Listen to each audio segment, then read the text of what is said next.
Good morning, everyone. This is Suzanne coming to you from my backyard. This video is to let you know about the series of videos that I made showing you the steps I went through to make my raised bed. I made them out of wood pallets, and showing you how I made my retractable hoop greenhouse, starting from the track system to how I put the hoops together and how I made the fabric cover, etc., and all the tweaks and changes that I had to make. So you'll see some of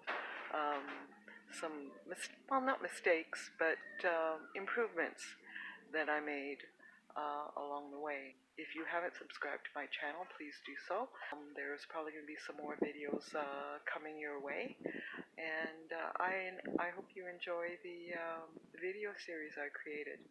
Stay tuned at the end of this video. I've posted some nice pics showing you my project in a little bit more detail.